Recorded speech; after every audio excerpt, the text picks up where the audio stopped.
ससुरा ले गईले लाली पलंगिया पे हमके सुतईले। आए हाय दैया गवना करा के पिया ससुरा ले गईले लाली पलंगिया पे हमके सुतईले।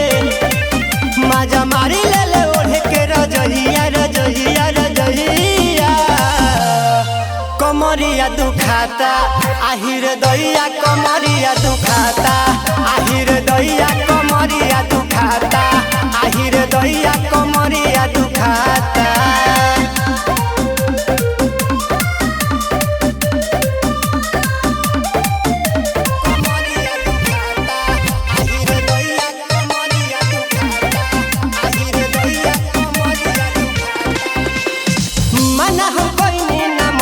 सजनवा हो मनले सजनवा कच्चे उम्र में करैले गवनवा हे सखी मना कोई ना मनले सजनवा हो मनले सजनवा कच्चे उम्र में करैले गवनवा हमर पकड़े ले कस के कलहिया कलहिया कलहिया कमरिया दुखाता आहिर दैया कमरिया दुखाता आहिर दैया कमरिया दुखाता आहिर दैया कमरिया दुखाता।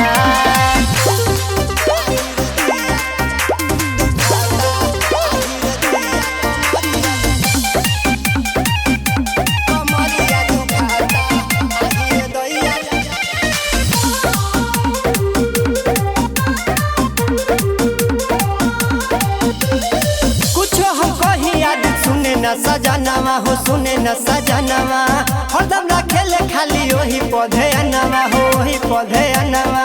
सही में कुछ कही जितेंद्र सुने न सजनवा हो सुने न सजनवा हरदम रखेले खाली ढोड़ी पौधे अनवा हो ढोड़ी पौधे अनवा ढोड़ी पौधे अनवा। सब चाटी गईले कलू रस मलैया मलैया मलैया कमरिया दुखाता आहिर दैया कमरिया दुखाता आहिर दैया कमरिया दुखाता आहिर दैया कमरिया दुखाता।